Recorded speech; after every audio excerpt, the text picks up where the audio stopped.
Kia ora, it's Kato here from Ricketts Honey Co. And we're just going to be doing a quick wee winter showcase of our garden here in Christchurch, New Zealand, Zone 9A. We've got quite an exciting selection of different plants here. We've got some brassicas and kales and your standard Zone 9A vegetables, but we've also got two subtropical glass houses. We've also got some berries to look at, different wildflowers and things that we're growing for our honey production, and the berry production, and also our just our plans for the upcoming season as well, our seeds starting and what's currently growing, and just an interesting showcase. But yeah, let's get to it. So here we've just been prepping our garden space with just a little bit of windbreak and some protective thing against birds and things, and I've just amended the soil there with some leaf litter and some pumice for drainage. And we've just got a whole bunch of different cabbages here. These ones are lionheart cabbages, and they're just quite a nice hardy variety. You can see they've handled the frost all right, and of course, granted, there is cover. We also have some Russian red, I believe they're called, kale just here, in some 6L sheets that I've grown from seed. They're going okay. And then just over here in this bed, we've got some different brassicas. We've got some broccoli here, and then we've got some beetroot growing, which isn't looking too good at the moment because it's only just been freshly transplanted there, but hopefully that'll improve over the next coming weeks. We've also got some Brussels sprouts, so that's pretty cool. And here are the berry beds. Now, none of them are really producing at this time of year. They're just producing quite a lot of those red and black, sort of losing their leaves at the moment. So we're just looking to trim them down and shape them a little bit so we can actually get down in the rows and make sure sunlight is on every single parts of these plants. You can see here there's a wee bit of a void here, but we'll work on that. So this one here is a boysenberry, this one here is a blackberry in this row, and they perform really, really well this year. And then these ones here are our raspberries, and they're still going really good into the frost, and they don't seem to mind. And we do have some sustainable organic Then in here we just have some different subtropical plants. Here we have a Missy Lukey banana. This is a queen palm here. We've got some capsicums. We've got some grapes that we grew from clones. Some aeoniums here that we grew from cuttings. We have a sable palm here, just a wee cutting. All cultivated. We didn't buy these ones. These palms were all cultivated from a nursery. This is a jelly palm right here. And then just behind here, we've got a Washington fan palm. And then here we've got an elephant's foot. You can see it's just got that. It's a South African plant. They're quite interesting. And then just here we've got a Norfolk Island hibiscus. Then here we've got some hyacinths and some strawberries down here that I've just picked off runners. And then here are some Nikau palms just in some seed trays. They're not really sprouting just yet, but here's hoping. Tomatoes still going in the back of the glasshouse here. And we've got several species of grevillea here. We got green and cream just here. White wings, these two in the pots here. And then we've got a Canberra red here. Sorry for the blur. And then we've got a Nancy Otson, I believe it's called, over in the corner over there. And then this other one, which I forget the name of, which are just some nice wee New South Wales grevilleas. I quite like them. Here's our honey crop for the season. We've got some borage and phacelia all through here, hollyhock, and a few other things in here, like amaranth, sorry. We've got a white borage growing there, which is handling the frost all right, and then there's a purple borage. That's all for the bees. Just under here, this really dodgy looking setup.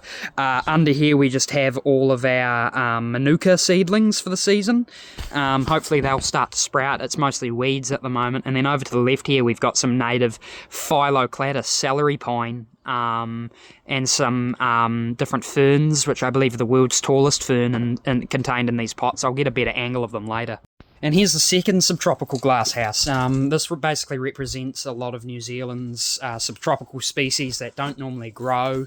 A lot of things here we have outside of their zone and are not naturalised here. We've got a Belschmidia terrea here. I think they call it a plum pine. It is a laurel. It's in the bay family. It's just interesting. It's part of the laurel forests of the north, where high humidity, high heat, high temperatures all persist, and so it allows for quite interesting landforms to create. We've got a Coprosma I think this is a Coprosma rotundifolia. We've got caracas along the floor that I started from seed. I just got those seed from the Island Gardens. We've got a fig that I started in university. Then we've got a ruerera. This is a New Zealand honeysuckle. I want to use these for future honey production because they produce these very beautiful flowers that are prized by tui and other native birds. Then behind here we've got a tawa, and you can see that actually the frost is starting to damage those tender leaves, but hopefully down here the plant will stay alive. And then over the right here we have a pukatea. These are quite endangered plants because of the soil type, which is quite rare. They like cliffs, very dry soil, and so here you can see we've gone for like heavy pumice and drainage sand to discourage any form of root rot and encourage heavy drainage, because a lot of Canterbury soils are very poorly draining. In here we've got punga ferns, and we've got sword ferns, and a pigeonwood or a five-finger there. Another Coprosma there. And then just back here we've got some kawas. There's a native bottle brush there, just on the floor, this thing here. And we've got a lot of tarata, lemonwood. Down here we have kakatea. And that's just the first part of this. And we have like white flowering rata down there. It's a wee bit hard to see because I still have a yellow tomato growing quite well. We have these lovely... a tamarillo still growing. I'd say come shortest day it will lose its leaves. Here we have a punga fern, and then just behind here we have a Three Kings Island vine.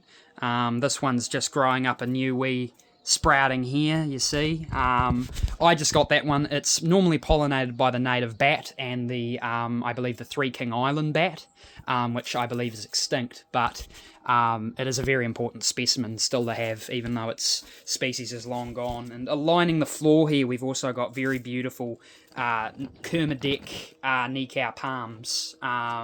Interspersed amongst, we've got maybe 2 or 3 native Nikau palms. I'll just come through here and show you. There's a better specimen of a native Nikau palm.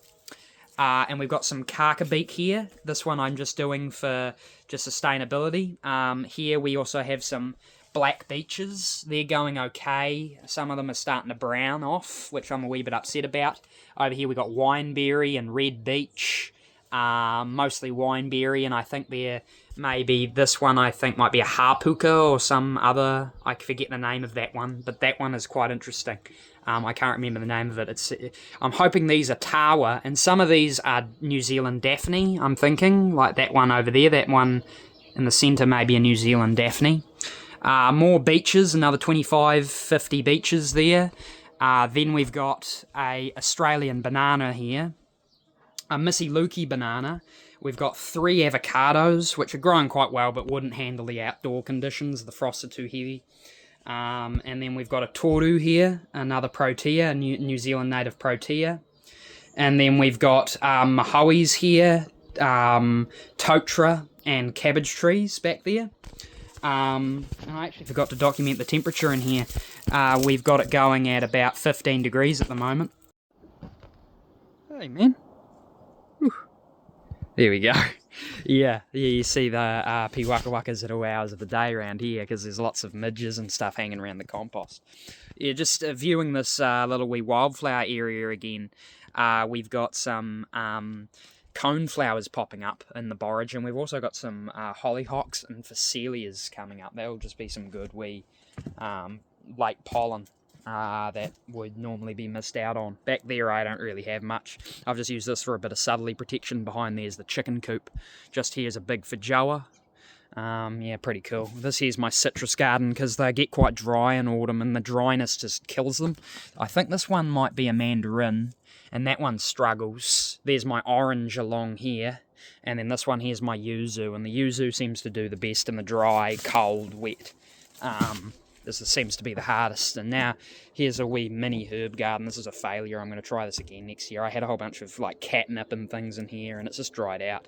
Thyme there, sage there. There was another thing in there I can't remember. I was trying ear pots for container apples, like your dwarf apples, and so I've got a dwarf apple here, scallywag. and it's not really working. These ones are 2 years old and they still haven't really produced anything, and I put this one in a big, I just got a half-gallon drum and I just cut it in half and then planted into that, and that seems to work a lot better. And then put a lot of leaf litter mulch in there, and because the birds also come in and they scoop all the stuff in, like my chickens and everything, because they're just free range. This one here's a peach as well, not a not even the peaches work in the air pots. The air pots are just too dry. Over here I've got some blueberries, and you can see they're just starting to bud and things. It'll probably be a good time of year to do cuttings, but they're not really big enough to do cuttings. I've got a few more here that I'm growing, and they still have their leaves. They're still going strong. And I've just put a lot of leaf mulch that I've just put through the mulcher on top of some nice organic rich soil, because this is just a nice wee container on the deck, and this here is just another wee potting mix. We've also got several species of citrus going. We've got some oranges here, there's a mandarin over here, and a yuzu lemon, and the yuzu seems to do the best out of all of them. See here, we're just doing quite heavy organic matter on the floor, just to amend. This is our summer bed. Sorry about the mess, we need to clean some of this up. But we've just got leaf litter from our cherry blossom tree, but amongst it we've just got some daikon radishes, and they're growing quite well. I'll just show you them there. You see there's just a nice wee daikon radish. They grow, I'm just growing them for drainage and not actually for eating, and just as a wee show off. We've got a South African podocarp here. More borage for the bees, and then of course more daikon radishes for the soil growth. And yeah, that's pretty much what we've got here in the centre garden. We're also cultivating several native species outside. We've got some Banks Peninsula blue grass here. I've just reproduced these from plants, and this is actually where I'm getting a lot of my kale from, because they're just sprouting out of the soil there. But we've also got some hebes and some harakiki here. And I also clone a lot of San Pedro cactus, as well as yuccas, and a lot of like Mexican. There's some agaves there. We've got plenty of different cactus like that. I even sell on my Facebook a Euphorbia trigonia for $30 each. They're very fast growing cactus, and I highly recommend them as a gift. But yeah, thank you very much.